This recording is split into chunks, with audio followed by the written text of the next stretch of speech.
Allah akan perlihatkan makom dan kedudukan sidin. Jangan berbicara tentang makom, ya. Kalau Nabi Muhammad tidak mampu, berarti manusia lainnya tidak akan mampu. Anda semua tahu Allah dari siapa? Dari mana? Bagaimana prosesnya? Ingat itu kembali. Tidak pernah Nabi Muhammad mengucapkan kalimat sombong, saya bisa masukkan orang tuaku ke surga, saya bisa masukkan Abu Jahal ke surga. Siapapun orangnya, ini kan kalimat nih. Kalimat tadi yang disebutkan oleh Zuhdi. Abah mampu dan kawa memasukkan siapapun yang Abah inginkan untuk masuk ke dalam surga. Nabi tidak pernah congkak, tidak pernah sombong untuk bisa mengatakan ke depan halayak, siapapun orangnya bisa aku masukkan ke surga. Karena apa? Aku punya surga. A'udzubillahiminasyaitonirrajim. Bismillahirrahmanirrahim. Teman-teman, di video ini saya ingin mengajak kalian berdiskusi di bawah. Di sini kita harus mengakui bahwa tidak ada kekuatan atau kemampuan yang setara dengan kekuatan kehendak Allah. Baik, sebenarnya kemarin saya telah membahas, namun pembahasannya tidak spesifik. Ya, tidak langsung menjuru kepada hurufat yang ditebar, tetapi saya malah membahas dari keseluruhan poin-poin yang ada. Dan sekarang saya akan fokus kepada satu poin, dan poin ini harus kalian dengar dari awal sampai selesai. Setelah kalian selesai nonton video ini, pastikan sampai selesai, sampai menit terakhir, baru kalian berikan komentar. Jangan baru nonton langsung komentar. Ini pesan dari saya. Baik, coba kita langsung mulai untuk mereaction seperti apa videonya. Dan kalian harus mendengar baik-baik apa yang keluar dari mulutnya ini. Aku punya sebuah pandangan dan keyakinan bahwa orang-orang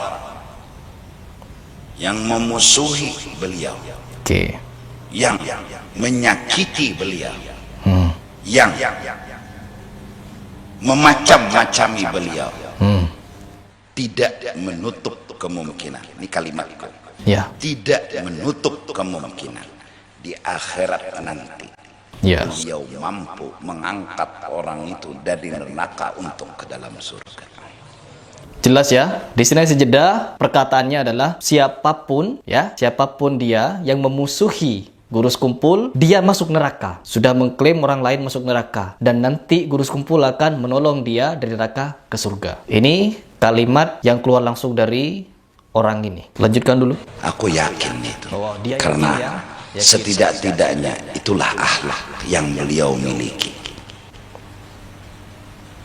Orang yang memusuhi, menyakiti, bahkan memacam-macamnya, aku yakin mereka akan ternganga, tercengang. Padahal belum terjadi, ya. Tidak ada yang bisa mengetahui masa depan kecuali Allah, ya. Tidak ada. Di akhirat beliau urus, beliau angkat dari neraka menuju surga. Waduh, yakin sekali dia ya teman-teman. Jadi akan mengurus siapapun yang masuk ke neraka, masuk ke dalam surga. Akan mengurus. Oke, lanjut dulu. Karena aku dapat dari seseorang, yang seseorang itu langsung dari mulut beliau. Kalau kalian yakin bahwa orang ini bukan pendusta, maka yakinlah bahwa perkataannya benar, sebagaimana kalian mendengar langsung dari orang ini atau dari Gurus Kumpul. Kalau kalian ragu dengan kesaksian orang ini, artinya dia pendusta. Begitu, ya. Coba kita dengarkan apa kesaksiannya. Pernah beliau berkata bahwa Abah punya surga sendiri. Abah mampu dan kawa memasukkan siapapun yang Abah inginkan untuk masuk ke dalam surga. Untuk masuk ke surga. Ya. Di garis bawahi ya teman-teman, garis bawahi. Di sini Gurus Kumpul punya surga sendiri dan dia mampu memasukkan siapapun, garis bawahi pakai huruf kapital, siapapun, bukan kecuali ya. Di sini dia tidak mengucapkan kecuali orang musyrik, orang kafir, orang fasik dan lain sebagainya. No, ini dari keseluruhan, siapapun. Siapapun kalian yang masuk neraka bisa Gurus Kumpul tolong untuk masuk ke surga. Ini kalimat yang mutlak keluar dari beliau, keluar yang katanya dari mulutnya Gurus Kumpul. Dan ini disampaikan oleh orang yang kalian percaya ini bukan pendusta. Orang ini bukan pendusta. Maka yakinlah bahwa dengan kalimat itu siapapun ini meliputi yang ada di seluruh alam. Jadi siapapun yang Gurus Kumpul kehendaki, inginkan, apabila dia di neraka nanti, bisa tuh Gurus Kumpul menolongnya. Misalkan siapapun itu kita artikan Fir'aun, Abu Lahab, Abu Jahal, Kan siapapun. Ya, nanti setelah ini diklarifikasi. Ada yang mengklarifikasi nanti. No, ya, saya tidak akan mendengar klarifikasi kalian. Karena apa? Di sini sudah jelas orang ini yang kalian anggap orang ini jujur, terpercaya, dia sudah mengucapkan bahwa siapapun orangnya, tidak melihat dari ras, gender, agama, dan apapun itu, bisa guru sekumpul tolong masuk ke surga. Alasannya apa? Karena guru sekumpul punya sendiri surganya. Entah surga itu diberikan oleh Allah, atau dia membuat sendiri surga, membangun sendiri surga. Jadi bisa punya kebebasan dia untuk masukkan siapapun dari neraka ke surga. Artinya, orang ini atau guru sekumpul ini telah memiliki kemampuan setara dengan Allah Subhanahu wa Ta'ala. Karena dia memiliki prioritas untuk memasukkan dan mengeluarkan siapapun dari neraka atau surga. Ini kalimat yang sangat jelas dan juga bersaksi katanya. Jadi orang ini bukan berbohong, orang ini tidak berbohong, jujur dia. Kalau perkataan guru sekumpul benar, ya. Menurut kalian, hati nurani kalian, apakah ada manusia yang memiliki kemampuan setara dengan Allah, bisa memasukkan siapapun, ya, yang telah ada di neraka ke dalam surga, yang di surga dikeluarkan masuk ke neraka? Begitu. Jawab dengan hati nurani. Oke, lanjut dulu. Supaya ini artinya ini dalil-dalil, bukan artinya apa yo? Artinya apa? Apa yo bahasanya tuh mengada-ngada kata dari mulut. Jadi beliau, ini bukan mengada-ngada, ya, tapi dari mulut beliau langsung ke telingaku sendiri. Ya. Oke, sudah cukup sampai situ saja. Dari mulut beliau ke telinga dia sendiri. Teman-teman, saya bertanya sekali lagi, apakah ada seorang manusia yang mampu masukkan manusia lainnya dari surga ke neraka, dari neraka ke surga? Ini cuma dilakukan oleh guru sekumpul ini, dan disaksikan oleh muridnya. Dan dia katanya bercerita, sering bercerita bahwa bertemu dengan Nabi Muhammad, bermimpi dengan Nabi Muhammad. Saking maunya dia untuk dikultuskan. Ya, saya di sini tidak ingin membahas kepribadian kedua orang ini, karena beliau berdua sudah meninggal. Saya hanya membahas pernyataannya yang dipercayai sampai sekarang. Buktinya, sampai sekarang banyak yang nge-DM saya. Dan saya langsung telepon itu orang. Dan setelah telepon, akhirnya apa? Ya cuma sebegitu. Pasti ujung-ujungnya Wahabi. Tuduhan yang klasik dan tidak berbobot. Teman-teman, kenapa saya mengatakan di sini guru sekumpul ini atau muridnya ini congkak, sombong, takabur, dan penyebar dongeng paling handal? Karena yang pertama, orang ini menyatakan secara langsung di depan publik bahwa dia memiliki surga, punya surga, dan bisa masukkan siapapun dari neraka ke surga, dari surga ke neraka, atau bagaimana itu. Jadi punya prioritas setara dengan Allah Subhanahu wa Ta'ala. Sedangkan kemampuan ini tidak Rasul miliki. Jangan berbicara tentang makom.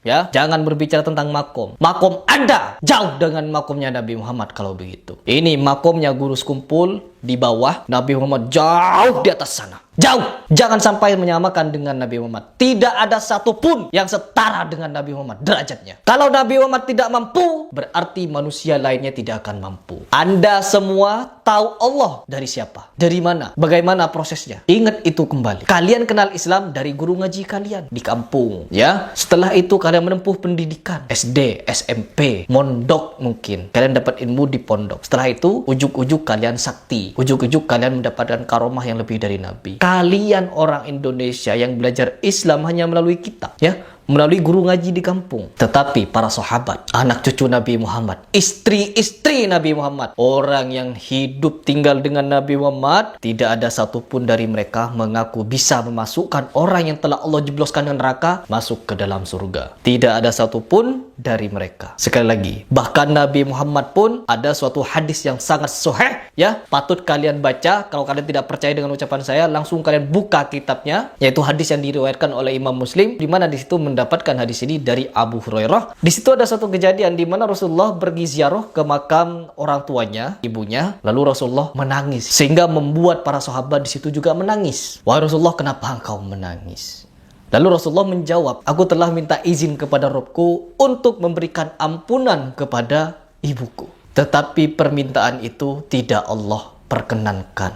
Ya, Allah tidak perkenankan Rasulullah untuk memintakan ampun kepada kedua orang tuanya. Diperkenankan artinya apa? Tidak mendapatkan izin. Maka setelah itu Rasulullah meminta izin hanya untuk berziarah ke kuburnya. Lalu bagaimana jawaban Allah? Rasulullah diizinkan hanya untuk berziarah ke makam ibunya. Karena dengan berziarah ke makam itu bisa mengingatkan siapapun orangnya untuk mengingat akan datangnya kematian. Hadis riwayat Muslim. Nah, di sini teman-teman tidak terbantahkan bahwa Nabi Muhammad tidak dapat memasukkan siapapun ke surga. Apabila Nabi Muhammad mengaku punya surga, artinya dia bisa memasukkan seenak Nabi Muhammad siapapun dia mau. Tidak akan menangis Nabi Muhammad. Dan saya tidak mau menafsirkan apakah orang tuanya masuk neraka atau surga. Karena memasukkan manusia, siapapun manusianya, ke dalam neraka atau surga, prioritas kekuasaan Allah, bukan prioritas Gurus Kumpul. Ingat itu. Kita meyakini sekelas Nabi Muhammad saja tidak pernah sombong untuk mengatakan saya mampu memasukkan siapapun ke dalam surga. Nabi tidak pernah congkak, tidak pernah sombong untuk bisa mengatakan ke depan halayak, saya mampu masukkan kalian semua ke dalam surga. No. Apa kata Nabi Muhammad? Kalau kalian ingin masuk surga, ikutilah aku, contohlah aku.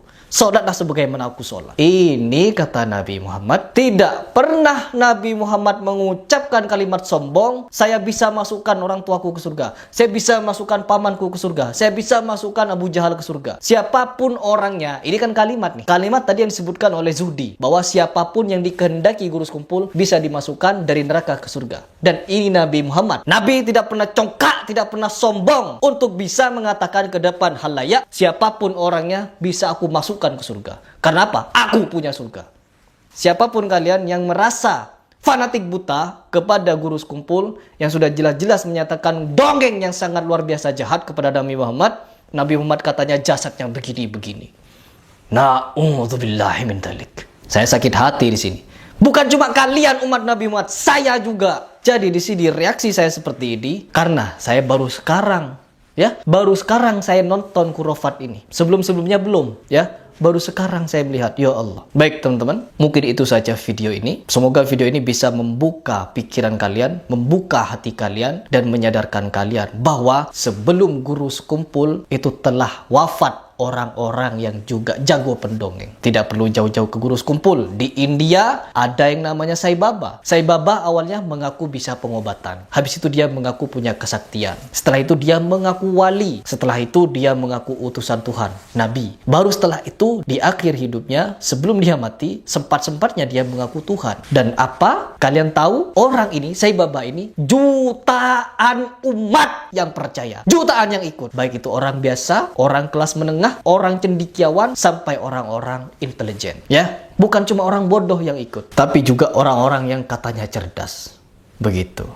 Jadi di setiap agama itu ada oknumnya. Semua agama, agama Kristen, agama Hindu, agama Buddha, Yahudi, Islam, itu sama-sama ada oknumnya. Oknum yang mengaku agen dari Tuhan. Atau ada orang juga yang mengaku Tuhan. Ya, banyak.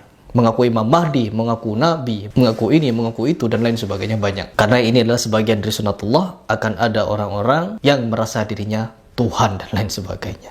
Na'udzubillah min dzalik. Oke teman-teman, mungkin itu saja yang ingin saya sampaikan. Apabila ada yang salah atau tidak berkenan, itu murni dari kesalahan dan kebodohan saya. Tetapi apabila ada yang benar, itu dari Allah Subhanahu wa Ta'ala.